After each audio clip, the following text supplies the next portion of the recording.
Good morning, my name is Byron Drew from Weather Commerce, and this is this morning's weather brief on Thursday, the 10th of November.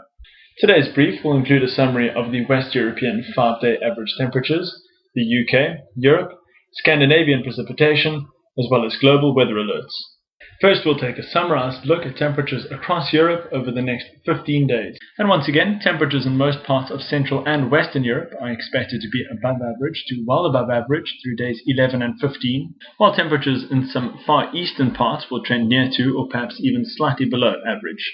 Through days 6 and 10, temperatures will once again trend above average to well above average through most central and western parts of Europe, as well as the UK, while temperatures in eastern parts, through Germany and Italy for instance, will trend near to average, and Austria is expected to trend well below average through the 6 to 10 day period. And in the shorter period, through days 2 and 5, temperatures through Spain, France and the UK are expected to be well above average, ranging between 4 and 6 degrees above climate norms for this time of year, while in central parts temperatures are expected to trend nearer to or perhaps just slightly above average, and through the extreme eastern parts into Austria for instance, temperatures will trend well below climate average. And now for a more detailed look at temperatures across the UK. And once again, the persistent signal for temperatures to drop below average into the last week of November is still evident in the ECMWF 32-day forecast, although significant model divergence between the three models leads me to reduce my confidence levels between the ECMWF 32-day forecast and the well-performing ECMWF ensemble forecast. Although good recent skill scores leads me to favour the ECMWF ensemble. And looking at the latest West European 5-day average temperature summary, it is evident that all of the available forecast models indicate temperatures to range between 3 and 4 degrees above climate norms. The latest UK model comparison graph helps to reinforce that view with good model grouping for all but the GFS deterministic model through days 11 and 15. In between days 6 and 10, despite significant model divergence between the deterministic models, there is good agreement between both ensemble models and the Metro forecast for temperatures to trend between 3 and 4 degrees above climate norm. The latest UK model comparison graph helps to illustrate that point nicely with good model grouping for temperatures to range between 2 and 4 degrees above climate norms, and the GFS deterministic model a clear, cool outline. And in the shorter term, through days 2 and 5, temperatures are expected to track well above climate average, with temperatures ranging between 5 or even 6 degrees above climate norm throughout the UK. The reason for this warm spell is clearly evident on our average sea level pressure chart through days 1 and 5, with a mild southerly airflow expected across the UK.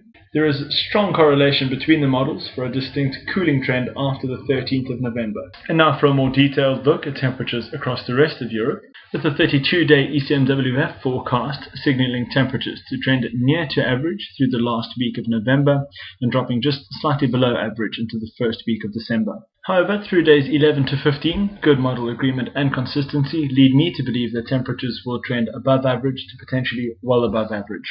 And overall, there is reasonable model agreement for temperatures to trend between 2 and 4 degrees above climate normal through most central and western parts of Europe through days 11 and 15. The latest Benelux model comparison graph helps to illustrate that point nicely, with all of the available forecast models, including my own particular temperature forecast, indicated by the red line, indicating temperatures to trend between 2 and 4 degrees above climate normal between days 11 and 15. Meanwhile, temperatures in the extreme eastern part of Europe could trend closer to, or perhaps even slightly below, climate normal. Through days 6 and 10, generally cooler weather is expected for most central and eastern parts of Europe, with temperatures expected to trend near to average through Benelux, Germany and Switzerland, while significantly below average temperatures are expected in Austria, and above average temperatures are expected through Spain and France in particular. The latest Benelux model comparison graph clearly illustrates a cooler period between days 6 and 10, where temperatures are likely to drop below average through the 14th and the 18th, although overall average temperatures are likely to remain near to average or perhaps just slightly above average. And in the shorter term, between days 2 and 5, temperatures will trend between 3 and 4 degrees above climate normal through Spain and into France, with slightly above average temperatures through most central parts of Europe and the far eastern parts of Europe, expecting temperatures well below climate norms. The latest Benelux model comparison graph helps to illustrate that relatively warm period nicely. It also illustrates the distinct cooling trend expected after the 12th. And now for Scandinavian precipitation. The next 7 to 10 days will be a particularly dry period across Scandinavia, with most parts receiving little or no measurable precipitation. The only exceptions being in the northeastern portions of Finland and the northern portions of Norway, where precipitation totals will approach normal in the northern portions of Finland and even possibly exceed normal in the northern portions of Norway. While in the longer term, increased precipitation totals are likely in most parts, but the southwestern parts of Norway in particular. And now for global weather alerts. Once again, over the next 7 to 10 days, there is a general east-west split in temperatures across the United States, with temperatures west of the Rocky Mountains generally trending below climate average, while temperatures in most central and eastern parts will trend generally above average, with parts of the extreme northeast in particular tracking perhaps 12 or even 16 degrees Fahrenheit above normal for this time of year. Once again, over the next 10 to 15 days, the most significant rainfall across the United States is likely in eastern parts and into the Pacific Northwest, with the Pacific Northwest in particular indicating a good signal for significant precipitation between the 17th and the 25th. And now into East Asia, where Southeast China and Japan are likely to receive moderate showers over the next 7 to 10 days, with cloud bands extending further into the southeastern portions of China in the slightly longer term, while temperatures are expected to be above average to well above average in most parts of China and Japan, and while across Japan most temperatures will generally trend between 0 and 2 degrees above climate average, parts of China could see temperatures exceeding 6 or even 8 degrees above climate norms. And finally, temperatures in most central and western parts of Australia are likely to be above average to well above average in places, while the east coast and most of New Zealand are expected to trend slightly below climate average over the next 7 to 10 days.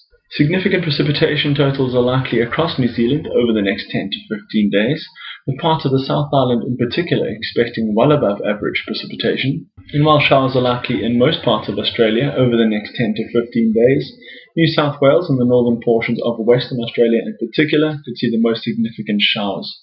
That's all for today's weather brief. Thank you for listening. Goodbye.